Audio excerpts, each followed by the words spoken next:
So this is Bob Ost. It's the True Community Gathering on Friday, December 3rd. And I've got some guests here to talk about Off-Broadway. We talked about Zoom and virtual and all sorts of other things for the past 83 weeks. So this is a little bit of a different conversation. I wanted to have my guests in because I saw a show a couple weeks ago called A Commercial Jingle for Regina Comet, produced by my friend Cody Lassen and Larry Rogowsky, who I also count as a friend. Well, actually, I've known longer than Cody, actually. And so I wanted them to talk about Off-Broadway and the uses of Off-Broadway and what Off-Broadway used to be and what it has become today. I have a thesis about this. I believe that Off-Broadway was a nurturing environment, an incubator for new talent for many, many, many years. It didn't have to be a home run, razzle-dazzle, super spectacular hit to be Off-Broadway and still be worthwhile. Actually, we live in a sort of a home run society. Everything has to hit a home run. Off-Broadway was a place where you were allowed to make singles and triples and doubles and still be considered worthy. I'm older than than my guests, and so I remember things like Dames at Sea, and I remember a show called Trixie True, which was another show that I loved a lot. I want to talk to them right now, and I want you to meet them. So I'm going to bring Cody and Larry into the room, and for my YouTube visitors, I want to just introduce you to Cody Lassen and Larry Rogowsky. Cody, I know you talked about this before, but can you talk a little bit about yourself again?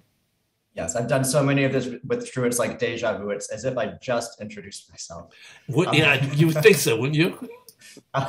My name is Cody. I'm an independent commercial producer. Started my career at one of the big corporate producers, NBC Universal. I was the marketing director for Center Theater Group, and there are 3 theaters in Los Angeles. Actually, the largest nonprofit theater in the country by budget size. And I've been producing independently ever since then. I'm looking for material that moves me, gives me some kind of emotional reaction. That can be to laugh, that can be to cry. Do most of my work either on Broadway or Broadway bound, but I've been doing quite a bit of regional theater, off-Broadway shows in other countries. So a little bit of everything. Thanks, Cody. And Larry, tell us a little bit about your background. I know you've actually been doing a lot more commercial Broadway, off-Broadway, even though I know 2 shows of yours that were off-Broadway, the other Josh Cohen as well as Regina Comet. You like Josh Cohen and Regina Comet. You should actually get the 2 of them together in a show. That might be fun. I think you're right. They make a good pair, those 2. Yeah. So tell us a little bit about your background. Sure. Well, I started out as an actor in New York for about 7 years or so. And then I left the world completely, went into a totally different field, became a wellness professional as a massage therapist and integrative nutrition coach, and had a whole career doing that. And that's 7 years ago, I started to produce because I really wanted to be back in the theater, and I always wanted to produce. I didn't really know what it even meant, but I wanted to do it. And so I started with a small off-Broadway show called Disaster. Maybe you guys remember that. It was way, way, way off Broadway is how it started. And then it moved to an official off-Broadway run for 6 months. I just put a little bit of an investment in that. And from there, I became a co-producer into the Broadway show. So that's a good example of a show that started out successfully off Broadway, then moved to Broadway. Unfortunately, on Broadway, it only ran for about 4 months. But from there, went on to co-produce many other Broadway shows. And was the lead producer of the other Josh Cohen at the West Side Theater a few years ago. And recently was a producer on A Commercial Jingle for Regina Comet. Currently on Broadway, we have a few shows running. We just reopened everything. So it's a really exciting and a bit of a nail-biting time. We have Jagged Little Pill, Moulin, Rouge, Company, which we're opening next Thursday officially. And then in the spring, we have Funny Girl coming, and then some more shows in development, Broadway-bound musical version of the film Burlesque, amongst some other things. Yeah, so pretty exciting stuff happening. Okay, thanks, guys. Like I said, I'm older than you guys, so my memories of Off-Broadway go back a little bit farther than yours. What did Off-Broadway mean to you, Cody? What were your experiences with Off-Broadway before you became a producer, even? I mean, Were you aware of Off-Broadway or? Yeah, of course. I mean, Yeah. scrappier, quirkier shows on both sides of the spectrum. The side we still have, which is kind of nonprofits doing shows with really wonderful, important social messages and kind of on that side. But then on the other extreme, just kind of some silly, goofy, fun, a more recent example is title of show, something which, never really should have been or was intended to be a Broadway show, but there's still a market for these kind of small, fun, quirky shows. That's an interesting point, because what's happened to Off-Broadway is because of the commercial, the financial confinement of Off-Broadway and the difficulty it is to make things actually break even Off-Broadway. The model is so difficult. A lot of shows that really belong Off-Broadway or belonged Off-Broadway back when Off-Broadway was Off-Broadway have been moving into Broadway theaters. Some successfully, some not successfully, some more successfully than others. The band's Visit, for instance, I think that could have been a small show, but it blossomed on Broadway. It did very well. Any other? Well, my earliest memories of Off-Broadway were, not to be a cliche, but I think my first Off-Broadway show I ever saw was The Boys in the Band. Sure. And I was, I think I was like 18 or 19 when I saw it. That's how old I am. Wow. And that must have been thrilling seeing that. The original one you're talking about. Yeah, it was the original, absolutely. Theater 444 West 50-something Street. It was jaw-dropping for me, absolutely jaw-dropping. I also discovered why my cousin Peter wore so many sweaters. I learned things from that play. And then, on the musical side of it, there was James at Sea. I mean, in terms of the lineage that has led us to your show, Regina Comet, I go back to something like Dames at Sea. Funny, silly, clever. The thing about Off-Broadway that was so special was that you could tell they didn't spend a lot of money, and you didn't care. It was just the set was as much a character as the people on stage. Ruthless was another one. Anybody see Ruthless? Yeah, you guys. Yeah, still listen to the music occasionally. Yeah. It's a great show. Great show. So Cody, talk about some of your earlier experiences with Off-Broadway. I want to try to build up something so we can talk about the changes that have happened over the years. Yeah, I mean, most of the stuff I've seen Off-Broadway was, either Broadway bound or at a nonprofit theater, because that's kind of what our Off-Broadway scene is right now. And I love our nonprofit theaters, and they're putting out great work, but we're missing out on things like like what is the next Dames at Sea.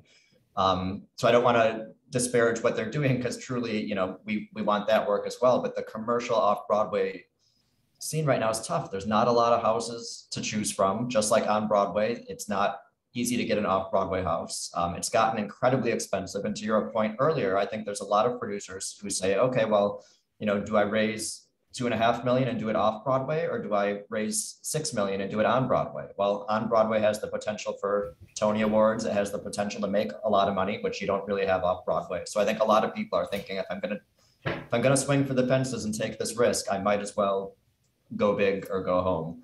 But I'm a firm believer that Broadway is not the finish line for all shows. I say not the finish line for most shows. And so you kind of have to know who's your audience, what is this show, where is it going to live best? And you can still have successes. The Off-Broadway success rate is almost identical to on-Broadway in terms of what shows recoup and don't recoup. The downside, of course, is you don't have the upside, right? You'll never have a Wicked or a Hamilton Off-Broadway that's going to buy you a house in the Hamptons. You kind of have to go to a big commercial Broadway house to get to that level. Right. But you have all the risk. The risk is still there, just not the reward. And also the marketing is the same, whether you're Off-Broadway or on-Broadway. You're actually marketing against plays that have like 10 times the amount of money in their budget. Yeah, I always like to point out to people, the New York Times, Google AdWords, they don't care if you're a scrappy Off-Broadway show or Hamilton. They charge you the exact same amount. And even worse than that, this is something I just learned. Playbill charges more for Off-Broadway shows for the playbills than they do for Broadway shows. Hamilton pays less for their playbills than I pay for them on Regina Comet in a tiny 100-seat theater. Are you talking about per program because they're doing greater quantities? So Well, they're saying advertisers, want to be in front of Hamilton because they're giving them 1,000 people a night. We're giving them 100 people a night. So we have to pay for that privilege. Yeah, but a lot of the costs are identical off-Broadway to on-Broadway. Larry, what are your fond memories of off-Broadway? Oh my God. I remember going to the Public Theater when I was like in high school, I guess, and seeing, what was the show called? Blue, I think. I remember just being everything that I would see off Broadway. I just remember the scrappiness and the fun of it. And I think that's what we miss so much. It's hard to do that. Even to build a show that kind of appears scrappy costs a lot of money, And it's to sort of hit that sweet spot. But the interesting about off-Broadway is that there's a different expectation. When you go to a Broadway show, there's a certain expectation, like you paid 150, 200 bucks for this ticket, you better get your money's worth, but when you go to off-Broadway, because the ticket price is less, the expectation is lowered, not for the talent, I don't mean that, but just for like production values and all that. So it's a bit of a more like fast and loose and more fun, at least that's where it should be. But if you see some off-Broadway shows now, they've gotten so slick, and there is, like Cody said, $2.5 million for an off-Broadway show, which is insane. You can never make it back. It just doesn't happen. Do you think okay, let's talk about, I don't want to talk about Regina Comet yet. I want to build something to get there first. You talked about public theater immediately. Well, for me, I know that public theater and the not-for-profits fall under the heading of off-Broadway technically, but the off-Broadway that I remember as in my youth, if I can remember my youth even, it was, I wasn't really aware of not-for-profit. I didn't even know what not-for-profit theater was until I came to New York and started running True. It's like, oh, that's the niche I'm in. I'm helping people with off-Broadway theater companies, which is originally how we started. But I didn't recognize, as an audience member coming to New York, I didn't recognize what was a not-for-profit theater company and what was an off-Broadway. I don't think, like Dance at Sea and Ruthless and Trixie True. I always have to mention Trixie True because I don't think anybody remembers it. It was the stupidest show I ever saw. It was so much fun. Marilyn Sokol, by the way, was the star. For those of you who didn't know that, there was a whole vibe to off-Broadway. It was adventurous. I think it's still adventurous. I just think that it's just become more competitive with other commercial work, and it's forced producers and artists to try to make something happen on what should be a limited budget. It's just so hard, isn't it, guys? Larry, talk about the other Josh Cohen. That was not an easy ride for you. No, it was actually a pretty heavy lift, considering it was off Broadway. The West Side Theater, which is, I think, it's just such a beautiful gem of a theater. Little Shop is there right now, which is a perfect theater for it. We were in the downstairs space. The interesting thing about there, the downstairs space, it's 249 seats. The upstairs is 279. So they're really about the same size, even though the downstairs looks smaller, just set up differently. But Cody mentioned this before, the advertising dollars. That's the toughest part, because we're competing for the same eyeballs as people that are going to go see all the big Broadway shows. So how do you cut through? How do you have to call in every favor under the sun, which I think Cody is the master of. And this is what we did too. When we produced the other Josh Cohen off Broadway, we like turned in every favor we could find. We talked to everyone that would give us anything we could get to get any sort of free marketing and advertising, because if you spend what you really need to spend to get people in the theater, you'll be gone. You just can't sustain that sort of a spend to make sure that you can move those tickets. So you got to make a lot of friends, don't burn any bridges, and call in those favors when you need to. I'll give you one quick example. We have a friend who owns a signage company, and he ended up getting us, the tops of the taxis. Those I don't know if any of you guys remember. It was 2018 is when the other Josh Cohen happened, our taxis were everywhere. That's something we couldn't afford that, but we happened to get a favor, so we were able to have that. But there's no way that we would be able to stick that in our budget. So that's just one example of, you know, meeting people who own signage companies and who own companies of things that can help you out, you know, packaging companies, anything like that, printing, digital ads, of course. Cody, do you want to add anything to that? Yeah, I mean, I guess the question on the table is, how did you find ways to make producing Regina Comet more affordable and more possibly viable? Calling in favors. I think this was a once in a career opportunity in that, you know, we were the first new musical on or off Broadway to open since the pandemic began. So I think there was a lot of people, from vendors to the ad agency to the GM, who kind of said, let's roll up our sleeves and make this happen. We're going to all have to make sacrifices. So I don't think I could ever do this show for the budget I did it for again. But to Larry's point, it's about relationships in this industry.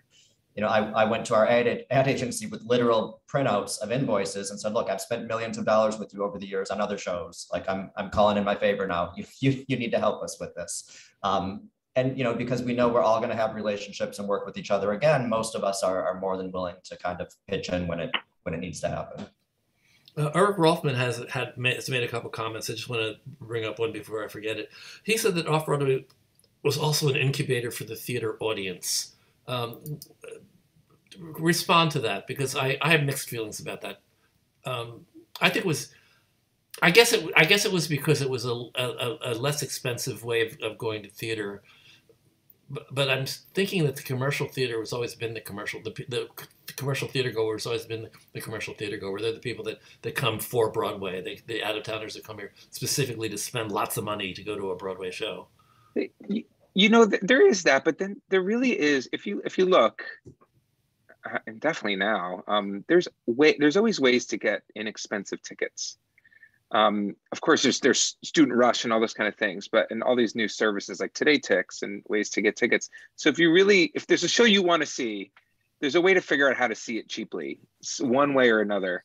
You know, so I think young people can get in to see these shows. I think people are just seeing, like, they're looking at StubHub, or they're, you know, reading what's maybe in the media. Oh, I'll never be able to get tickets to that. I can't afford, you know, oh, Music Man, people are paying $700, $1,000 for a ticket. How can I go see it? Start asking around, you know, start letting people know this is a show I want to see, and figure out a way to get in there. You know, Off-Broadway is the same thing. And we had it with Regina Comet. You know, there was a student rush, of course. So there's an easy way for younger people to get in the theater. You just have to work a little bit for it. It's, you know, not as easy to figure out. That's all.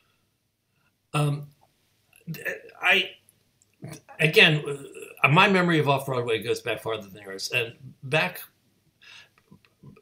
it was very, very adventurous to go to an Off-Broadway show back in the 70s.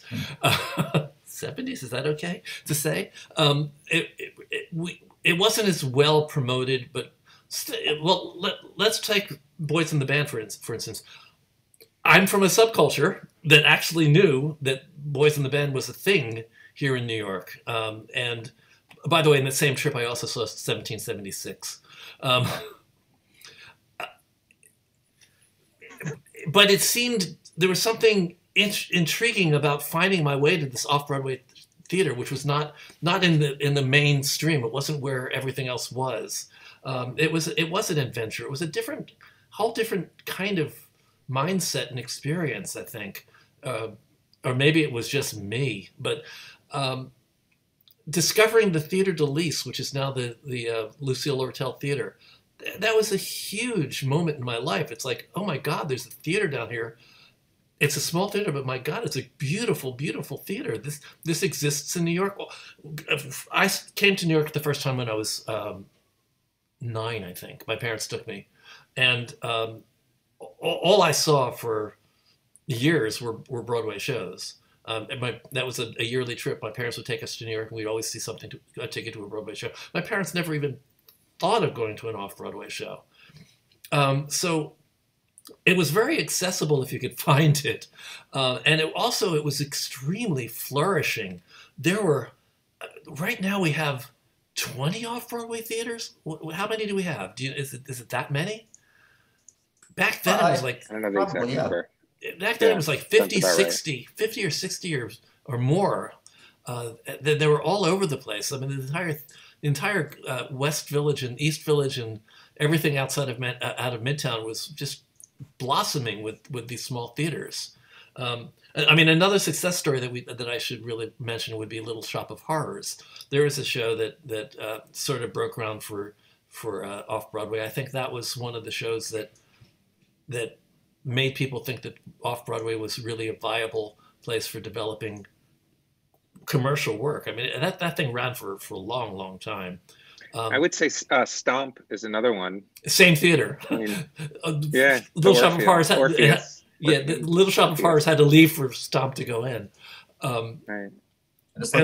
We have 20 off-Broadway shows running today. We had 47 running the same week pre-COVID. Yeah, and I guess there are more. There are more than 20. I keep thinking that they're 20. There are spaces that are being used as off-Broadway spaces that don't have the same vibe as the off-Broadway theaters used to have back in the 70s. God, I'm stuck in the past, aren't I? Let me let go of that for a second, and let's just just move forward. Why do you suppose, or why do you know? What do you know about the evolution of Off-Broadway, and why and how it became so much more expensive? You used to be able to do an Off-Broadway show for very little money, even if you convert it to what it would be today. Why has it gotten so expensive? You talked about marketing. We've talked about venues. The venues are more expensive now. How about equity contracts? Have they changed significantly since you started producing? Yeah, I mean, labor is still the biggest piece of the pie if you were to chart out your expenses. And I don't know, like, it's still not a living wage. It's not, what people should be paid, but there's not enough money to pay people more. So I don't know what the answer is to that, because it doesn't really work on either side of the equation right now. Theater rents have gotten more expensive. Just everything has gotten more expensive. And to Larry's point earlier, now even off-Broadway, a lot of audience members are expecting automation and big, fully realized sets. And I think producers are kind of falling into that trap of, I need to be mini Broadway. That's all this is. It's like Broadway, but smaller. And to your point, Bob, earlier, I think the scrappiness where you said, the set kind of looks homemade and that was part of the charm. That's what I like about Off-Broadway. I don't want to see things flying in from, from above. I want no chandeliers, please. I want to see the stage manager's hand moving things. That's part of the charm. Yeah. And which do you embrace fully in Regina Comet? Yeah, I mean, that was, that was necessary. There's no other way to do it. We certainly didn't have the money to do it any other way. I'm going to ask you some specific questions about Regina Comet in a second, but Larry, you were going to say something. What was I going to say? I was going to talk about Hedwig and the Angry Inch before, because I just remember that was 1998 at the Jane Street Theater. I think that's a perfect example of a show, and what an offbeat show. And think about it. It's before social media or anything like that. Like, guys, we actually got places and showed up for stuff before there was social media and phones that we carried around with us. Like, how the heck did that happen? Can you imagine now? Like, we're relying on it so much. Maybe that has a part in why things have gotten so expensive. But I think also, I mean, just the world. It's, people are willing. There's an amount of people that are willing to pay so much money to go see something. And of course, so producers will take what the market will bear. And, we want that to happen, of course.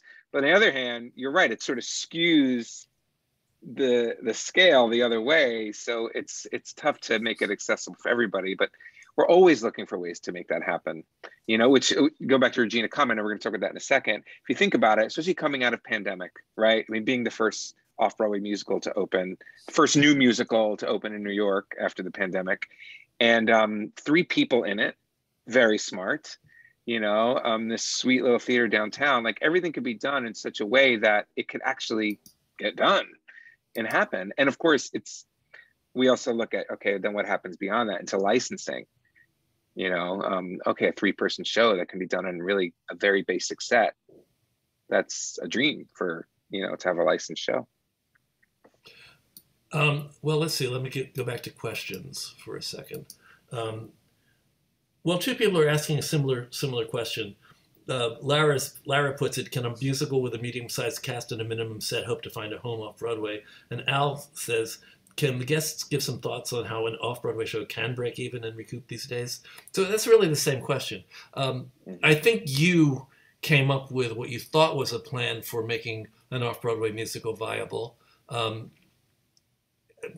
It's still, I was surprised when I learned that the theater that you were in was only 100 seats. That's making it even harder because off-Broadway, as everybody should know in this room, off-Broadway means anything that appears in a theater that's 499 seats, less than 500 seats, so 499 seats or less. There were not that many large off-Broadway theaters.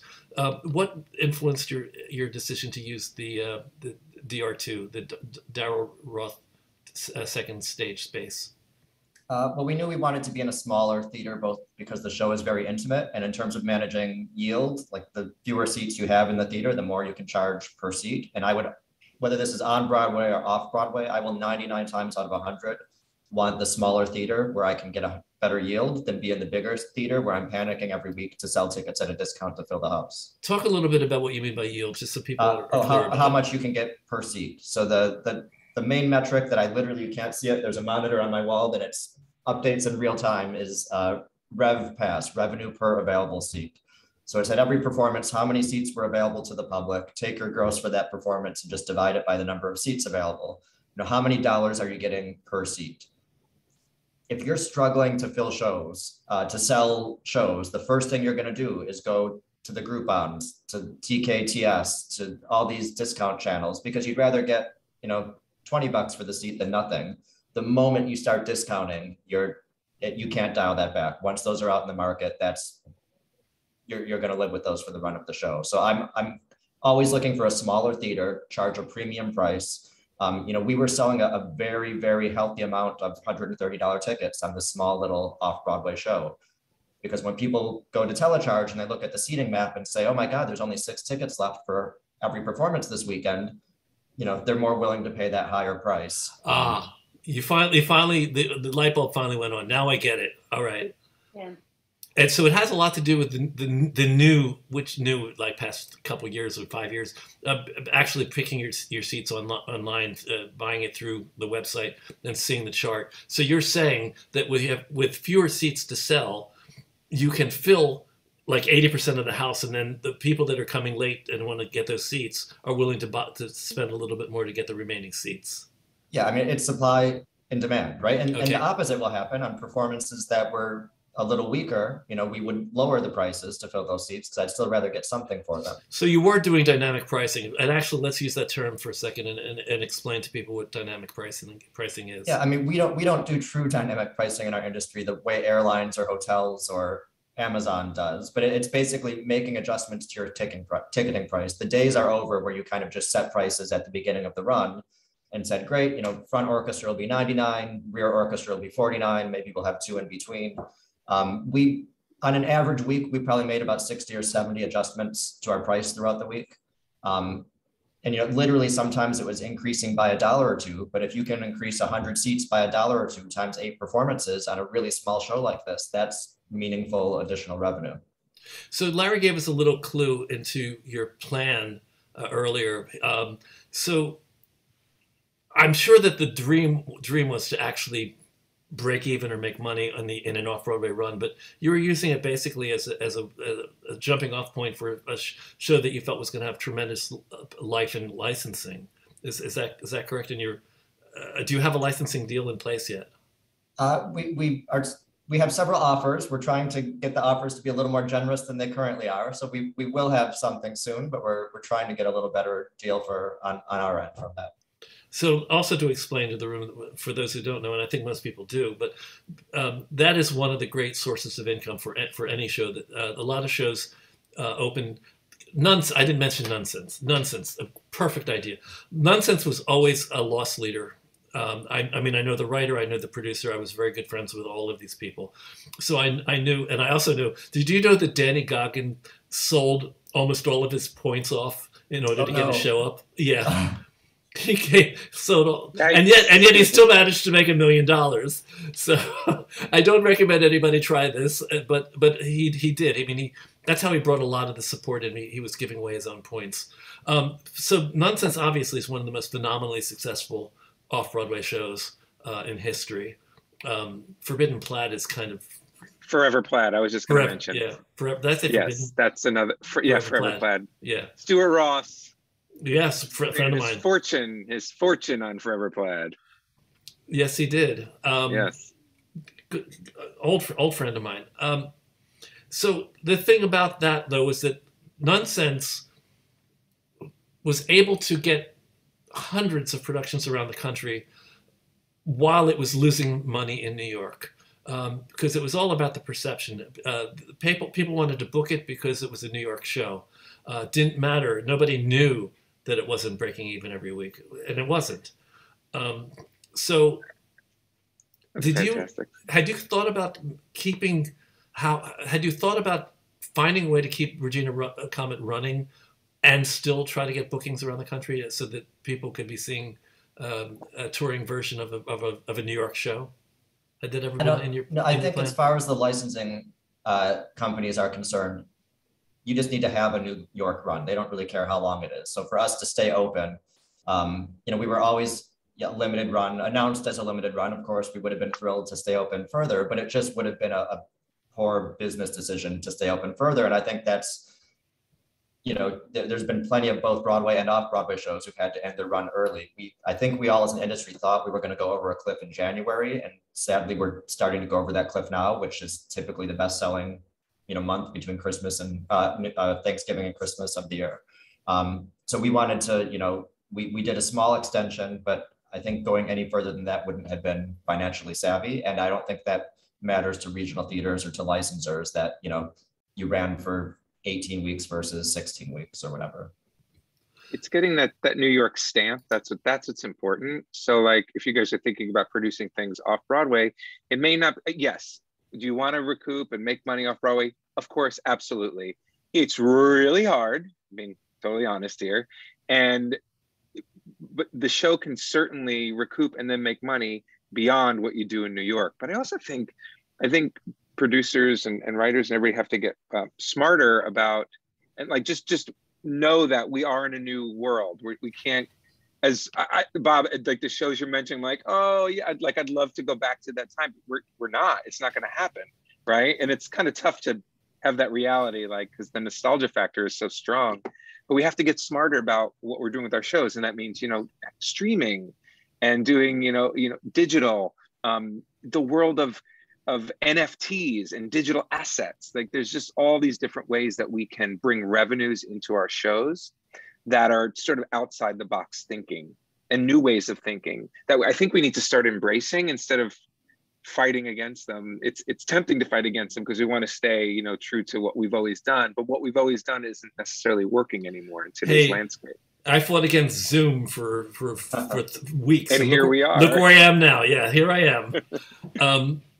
So I'm trying to pick up some questions from the room as we go along. Linda Bernstein Rubin mentions the Fantastics. Of course, how could I not mention the Fantastics? Hey, Linda. Fantastics, I think it was the longest running off-Broadway show. Yes. It still has the record, I think. Well, there's that crime, but that's off. Oh, the Perfect Crime? No, yeah, Perfect Crime may have passed it by now, but Fantastics predated and played at the same theater eventually as Perfect Crime. So they went, shoop, okay. Shows that passed in the Midtown Theater, actually. So let's see. Catherine Kate says, I'm obsessed with how we are going to make shows viable as NFTs. Do you want to take that one on? Oh, sure. Welcome to the wild world of NFTs. If you don't know what they are, Google it, guys. NFT, non-fungible tokens. They're digital assets, and it's really popular in the art world right now. And of course, yeah, people are they're doing NFTs with pieces of artwork. I just read there was an article yesterday in the Times about it. It's and Christie's now auction. You know, they have an auction for NFT. I mean, they're like millions and millions of dollars. We actually just started a company called MuseWorks to do just that, to utilize NFTs in the theater space and in the Broadway space. So it's a place that people are looking at now. If they can break an piece of visual art into pixels that could be NFTs, I assume there must be a way of doing it in theater. It doesn't make any less sense to do it for theater than it does for a visual piece of artwork. Let's see. If you imagine, you know, people are super fans of shows, or even not super fans, but just people that collect things. You know, you get a clip of, say, I don't know, Patti LuPone doing, you know, the Toast and Company or something, and that can be captured as, you know, a video clip, and it can be sold as an NFT. So someone can own that under a smart contract. Of course, there's a lot of things to deal with because there's, you know, unions and all this other stuff that still has to be figured out. But it's a way that can bring revenue into a show, and for the artists as well. It's really equitable. I'm sort of fascinated by it right now, I have to say, and it's everywhere. It's crazy. I'll never say never again, because here I am on Zooms, but at the moment I'm thinking NFTs. But I'm not going to say never. Al wants to know if we can list some shows that have recouped off Broadway. I can list a lot of the classic ones, but maybe in the last couple of years, do you know any shows that have recouped? None that are instantly coming to mind, but part of that is because that's not, you know, publicly available data. So the shows that don't recoup tend to not put out a press release announcing that. Yeah, but if anybody doesn't know that, Variety lists the grosses for Broadway shows, but they don't go near off Broadway. Nobody knows. I know nobody that knows. What happens off Broadway stays off Broadway. I know the new Little Shop did recoup, the one at the West Side Theater. So there's an ongoing repeated success story, and also interesting about Little Shop of Horrors. It's a very interesting case because it was definitely a scrappy off-Broadway show at the Orpheum Theater, and it managed to run, and that definitely recouped and then some. That ran for 10 years. I don't know how many years it ran a long time. I should be Googling all this and giving you accurate information, so I'll just ask you to double-check anything I say. But then they had the idea to actually move it to Broadway, and it had a Broadway run that wasn't as successful. Which goes back to the theory that maybe some things are better suited to off-Broadway. And I also know that there are brilliant producers and brilliant creative teams who can take something that we would assume would be an off-Broadway show and do it on Broadway and be hugely successful with it.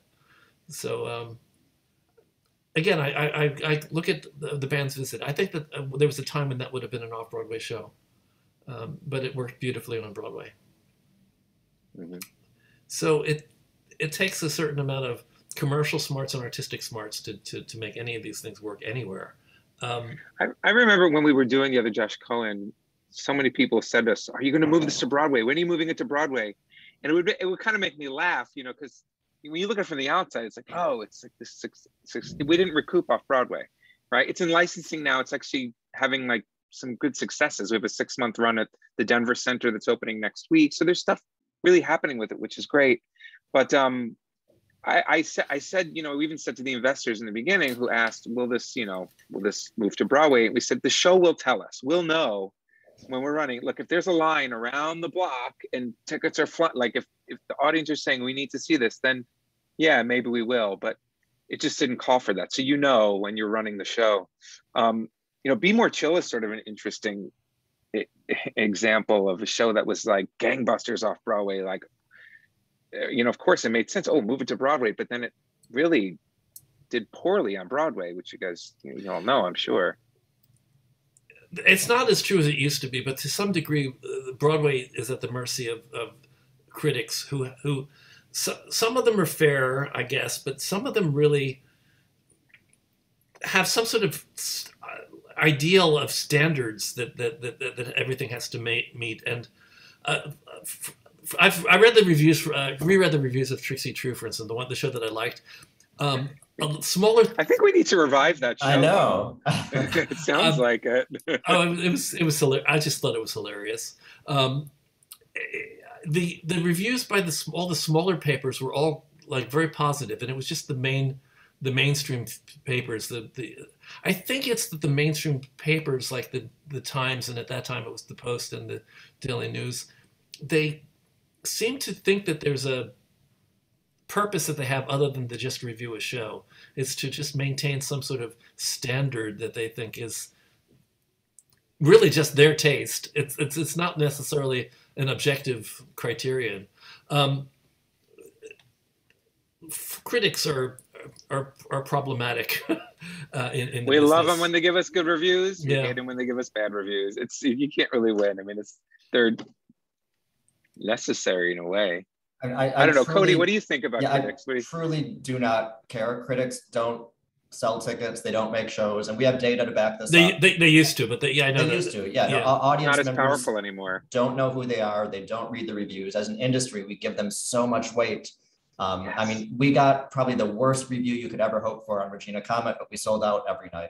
And I've had shows that did the opposite, where I've gotten a glowing love letter from the New York Times and we closed 4 weeks later. So it truly, as far as I'm concerned, I'm much more interested in the user-generated reviews on Google and ShowScore and Yelp. And those are the places on Facebook and Twitter that the audience members are looking to figure out if a show is good or not the New York Times. You mentioned ShowScore. Are they back? Because I thought they had folded. Are they back? They're back. Oh no! Oh god! That Today Tix bought them a while ago. I mean, there was no shows to review during the shutdown, so they weren't adding new content, but they're still there. Okay, that's good to know. I like that. I like ShowScore. ShowScore? Yeah. Yep. Okay. With a hyphen. Yeah. So let's see some of the other comments. Guys, if you want to actually ask a question, like do what Larry's doing. Raise your virtual hand, Larry. You may ask your question. Please come in and say hello. Hey, hi everybody. I have a question for Cody. You said something, boy, extremely interesting about yield. That you'd prefer to have a smaller house that sells out or almost sells out than have a large house and have to have discount tickets to fill the house. That's incredibly brilliant. My question for you is about streaming, live streaming. If you add live streaming into the mix, that means you could have, as many people as you wanted on top of that. So are you saying that you are, as a normal rule, against adding live streaming, which would add more seats? In fact, it could be in an infinite number of seats, which would obliterate the whole idea of yield. So I film every show I've ever done, including Regina Comet. But in my world, because I'm a signatory to all 14 collective bargaining agreements with the union, I can't just stream a show. It gets incredibly, incredibly expensive to do that. And many of the agreements actually limit how many, for instance, a little bit of breaking news here, but we'll be filming How I Learned to Drive that's coming to Broadway this spring. The unions will only let us stream that to 600 people at a time. They're limiting the number of streams to the number of people who can physically fit in the theater. So the sandbox I play in, the rules are so extreme that that's not really a viable option for me. If you are not a signatory to these agreements and you're doing a non-union show, then of course, like sky's the limit, test that out. For me, that's more about making theater more accessible and preserving it for history than it is necessarily making money, because most shows have not figured out a way to make money from streaming yet. All right, thank you for that. Very much appreciated. Gregory, your turn. Hello. Cody, it's nice to meet you. Larry, it's nice to see you again from the summit. My question is a little bit more general. Where do you see Off-Broadway post-pandemic? In a world where you've got your publics and your signatures, where they're nonprofit, you've got Broadway, and from a creative standpoint, a business standpoint. So I'm just curious, where do you see Off-Broadway going in the next couple of years? I think it's going to keep going. I don't think Off-Broadway is going to go anywhere. It's going to look different. I think, like Cody was saying, there's going to be a lot more innovative ideas with streaming and the NFT thing I mentioned before.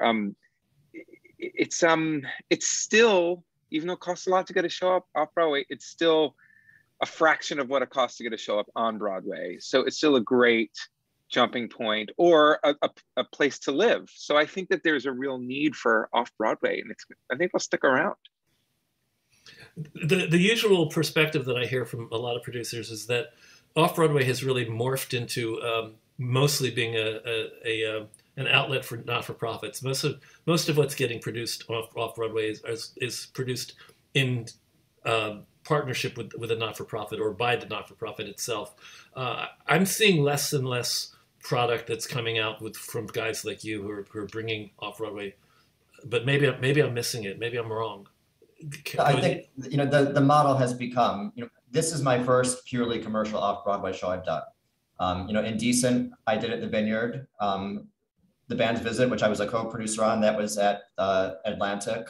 So the typical model is for a commercial producer to partner with one of these Off-Broadway theaters. I think it's becoming more rare to do just strictly commercial shows that are meant to thrive and recoup Off-Broadway versus that just being the springboard to some other step. So the not-for-profit model, I think, is what I would say is the future. Although I'm really hoping that we find some sort of way of creating more viable ways of using the Off-Broadway for other productions, for independent commercial productions. And it can be done. It's about looking at every nickel and dime in your budget. And when we were shopping around for a general manager for this, 3 out of the 4 general managers gave us, in some cases, multi-million-dollar budgets, but everyone far over $1 million for this. And we did it for $389,000. But the easiest way to solve problems in our industry is with money. And especially for a general manager, the easiest way for them to do their job is just to pay the going rates for things and get it done. It's rolling your sleeves up and going through that budget and saving every penny you can. So question for you, if it was $389,000 budget, which is astonishing, guys, it's just amazing. And you talked earlier about how you called in favors. How much would you say favors would have cost you if you hadn't gotten those favors? Easily another 25%. So that would have gotten you up to 500, 600,000? Probably, yeah. Okay. Janet Conrad, hello. Hello, everyone. Wonderful to be here. I was wondering if when a producer is moving from Off-Broadway to regional and national tours, has it come to pass that producers book the shows themselves, or is it the practice usually to hire a touring representatives? Typically, yeah, you outsource that because you move on, you hire a rep to do it, and you have a licensing company take it over, or touring company take it over. Because usually any producer like myself and like Cody, we have all these other projects happening now in New York. So it's so hard to split your focus and try to put out a tour and then produce a show or two in New York. It's too much. So it's best to outsource it. Thank you. That's what I think. Cody, you may have a different take. No, yeah, I mean, unless you're just such a small, scrappy show that none of nobody wants to take on your show and you're trying to book it yourself. I have a lot of great relationships with theaters in this country, but we have something like 4,000 regional theaters. I certainly don't know them all. So I think while they take a hefty percent, I think it's worth them dealing with all the agreements, auditing the box office reports, taking care of that. What does fall on me, and not everyone does this, is if you, especially one of the big agencies, if Concord picks up your show, you're going to be one of literally thousands of shows in their catalog. So they're not going to put much effort behind any given show unless you're a hit Broadway show in terms of trying to get you booked. So it still falls on me and my relationships with these theaters to say, this is why you want to do Regina Comet next year. And then I pass them off, to the company that's getting paid to kind of deal with the nuts and bolts of it. Martin Platt had a good answer to this a couple of weeks ago, if you were here. Martin Platt partners with a guy who comes out of the touring business. So touring is automatically a part of everything he and his new partner, whose name I actually don't know. I should know it. I'd have to ask Martin that. They actually have everything that they do includes a touring part, a component. You were going to say something, Larry. I was just going to say, again, getting back to being scrappy, like if you do turn your show over to for licensing. It is sort of like you're giving your baby away and saying, okay, I hope they do something with it. I hope they actually get it some bookings. You can be proactive and actually call theaters, like Cody's saying, like use the relationships, and then you could call the licensing company and say, hey, just so you know, I spoke to, this theater and that theater and that theater. They're interested in the show. Reach out to them, make it happen, like help to facilitate that now. But sometimes you just need to like take matters into your own hands and make it happen. Don't rely on anybody else is what I'm saying. If you want to do something, you got to get in there and do it. Get dirty with it. I just thought of I was going to mention something, and I was going to ask you guys, because I mentioned earlier the nonsense model, where they knowingly lost money in their theater running here in New York, just so that they could keep it running around the country. The reason that was feasible for them then, I believe, is first of all, they were in a theater that was run by, I believe Eric Krebs was the one who ran the theater, and he was probably very generous with them. But we now have what is it called when the theater says if you don't make a certain amount of money, we have the right to kick you out? Stop clause. Yeah. Now we have stop clauses, so probably you can't do that as easily. Yeah, I mean, the theater owner at some point is going to ask you to leave, but also at some point you'll just run out of cash, right? I think also. Well, no, that's what Nonsense has a constant influx of money because they were booking their own tours. Yeah, I think you couldn't get nowadays the Security and Exchange Commission and the New York State Attorney General's office, like we fall under their purview. So I think infusing shows with cash after you've kind of completed your raise is a lot more difficult today than it was when Nonsense was running. Okay, I was wondering why nobody does that model. Now I know why. You could technically just keep giving priority loans, but at some point, your other investors are probably going to threaten to sue you because you're kind of then throwing them under the bus. Larry, I know that you have to leave. Or can I take another question, or do you have to run? I could take 2 more minutes if you want to do something quick. Okay, you have to go. Eric Rothman, your hand is raised. Hi, nice to talk to you. Can you hear me? Yeah. Yeah, hey, Eric. So with an interest in NFTs, with Facebook changing their name to Meta and sparking the interest in the metaverse, how do you, I know the union problem, but aside from the union problem, how do you see the potential for virtual reality coming into theater activities in the near future, say in 22? So you're talking about virtual reality, not NFTs, yeah? Well, they're all part of extended reality. They're really all related as various digital things, the internet, the web XR, internet web, and 3D video, live and recorded. All those things are all related. I think there's a place for it, and there's a huge way to bring in revenue that way. Nothing is going to replace live theater, which we know that because we lived through 18 months without it. And you guys all know how desperate you all were to get back in theater. And we're not the only ones. A lot of people they're just so happy to be back in the theaters, which is great. But certainly the past 18 months has just shown us we have to come up with creative ways. Like, what if another pandemic probably will happen at some point? I don't know when, or, we could shut down again. Like, so we need to have ways to keep revenues coming in when we close down our, 200 to 2,000 seat theaters. Okay, well, I know that to respect your time, I'm going to have to wind up now. And thank you guys for being with us. I hope, Cody, maybe you can stay. I don't know if you can stay or not. I can stay for like another 5 minutes, yeah. Okay, so bye, guys. Thanks, Bob. Thank you, everybody. Thanks, Larry. Thanks, Cody, and thanks to my YouTube viewers, and thanks to my people in the room today. We are hoping to enter 2022 with financial health, and part of that will be from getting a little bit more money coming in for what we do. We're doing all this for free, and a lot of you are here on pay what you can, and sometimes pay what you can is nothing, and we understand that, and love you and want you here anyway. If you can help us out, we're also in December, which is the last month of the year, so it's the time to think about tax deductible donations for the year that you might want on your taxes, or just helping us at the end of the year so that we go into 2022 with a nice healthy bank account so we can keep doing these things and providing you with these weekly community gatherings. I will be doing these going into the new year. I'm not going to stop them.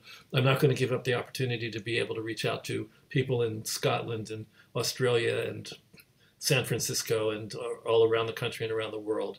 So if you want to help us, go to truedonate.org, which David Quang just put the link in the chat for everyone. And think about it.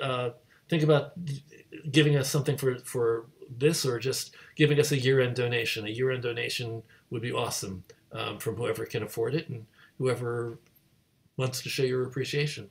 And that goes to you people too in YouTube land. That's trudonate.org, trudonate.org or .com. Either one of them works. And come join us on Fridays at 5 o'clock here in our Zoom room, Eastern time. Email trunltd at AOL.com, trunltd at AOL.com, and put Zoom in the headline, and I'll put you on a Zoom list and invite you every week.